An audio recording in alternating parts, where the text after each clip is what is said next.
اللهم صل على سيدنا ومولانا محمد. اعوذ باللہ من الشیطان الرجیم. بسم اللہ الرحمن الرحیم. السلام علیکم رحمۃ اللہ وبرکاتہ. میں شیراز، آپ دیکھ رہے ہیں اسلام وتھ شیراز. جیسے کہ حدیثوں کا سلسلہ جاری ہے، آئیے ہم چلتے ہیں ہماری چھٹی حدیث کی طرف، جو کہ خاص بچوں کی تربیت اور بڑوں کا عملی جامہ پہنانے کے لیے آج بھی ان حدیثوں کی ہماری زندگی میں ضرورت ہے. تو چلتے ہیں ہماری چھٹی حدیث کی طرف. خیرکم من تعلم القرآن وعلمہ. قال رسول اللہ صلی اللہ علیہ وسلم نے فرمایا، تم میں سے سب سے بہتر انسان وہ ہے جو قرآن سیکھے اور دوسروں کو سکھائے. یا یوں بھی ہم اس کی تفسیر کو بیان کر سکتے ہیں کہ رسول اللہ صلی اللہ علیہ وسلم نے فرمایا کہ قرآن کا سیکھنا اور سکھانا، یا پڑھنا اور پڑھانا، یا تعلیم لینا اور یا تعلیم دینا، یہ بہت نہایتی اور بہتر عمل ہے.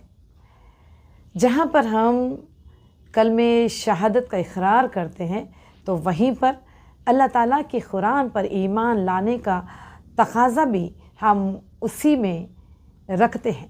تو لہٰذا اسی بات کو لے کر کہ سب سے بہتر بات ہم امت میں یہ ہونی چاہیے کہ ہم کو قرآن سیکھنا چاہیے اور لوگوں کو سکھانا چاہیے. لوگوں سے مراد یہاں پر یہ ہے جہاں پر ایک ماں باپ جب اپنی اولاد کو اگر دینی تعلیمات یا تربیت کے اعتبار سے اگر ہم اولاد کو کچھ حاصل کرنے یا علم حاصل کروانا چاہتے تو سب سے پہلا ہمارا اولین فریضہ یا فرض یہ ہونا چاہیے کہ جہاں پر ہم خود بھی قرآن کو سیکھیں، سمجھیں اور اپنی اولادوں کو سمجھائیں، کیونکہ اسی میں پورا دین اور پورا اسلام چھپا ہے.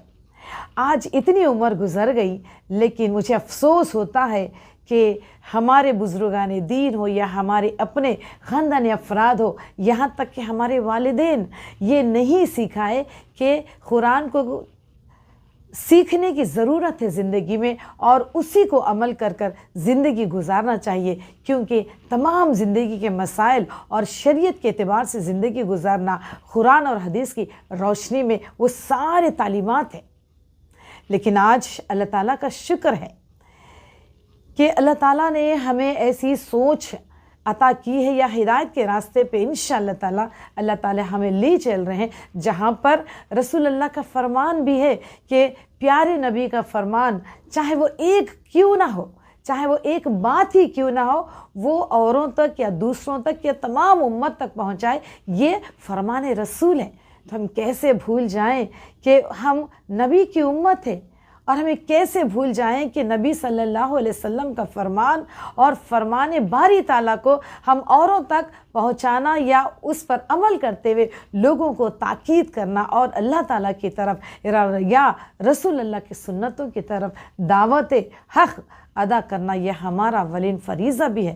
تو لہٰذا ہم اسی پہلو پر چلتے ہیں جہاں پر ہماری چھٹی حدیث یہی کہتی ہے کہ سب سے بہتر بات انسان کی زندگی میں علم کا حاصل کرنا ہے، اور وہ علم جو اللہ تعالیٰ نے ہمیں ڈائریکٹ یعنی کہ ہم تک نبی پاک صلی اللہ علیہ وسلم کے ذریعے ہم تک پہنچایا ہے.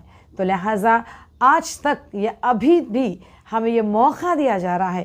پلیز خدا کے واسطے میری التجا ہے، اپیل ہے، گزارش ہے کہ ہم اپنے گھروں میں قرآن کو کھولے، بند لحاف میں یا بند کر کر جو ہم تابدان میں محرابوں میں رکھے ہیں، پلیز اس کو باہر نکالیے. روزانہ کم سے کم 4 آیات، 1 رکوع یا 1 پیج ہم پڑھ سکتے ہیں، کیونکہ ہمیں اللہ سے ہی مانگنا ہے کہ اللہ تو اگر ہدایت نہ دیتا تو شاید ہم گمراہ ہوتے اور ایسی زندگی گزار رہے ہوتے جہاں پر ہم امت نبی ہونے کا آج ہم جو شرف حاصل کرے ہیں وہ بھی ہمیں نہیں عطا ہوتا. تو لہٰذا میری اس تبلیغ کے چھوٹی سی کوشش کو آپ ضرور ہمیشہ لگاتار دیکھتے رہیے ہمارے حدیثوں یا ہمارے اور مزید ویڈیوز کو، اور اپنے خاندانی افراد یا گھر کے ہر افراد اس کو دیکھا کرے تاکہ اچھی باتیں ہم سیکھیں، کیونکہ اچھی باتوں میں ہی ایمان اور دین کا مقصد چھپا ہوتا ہے۔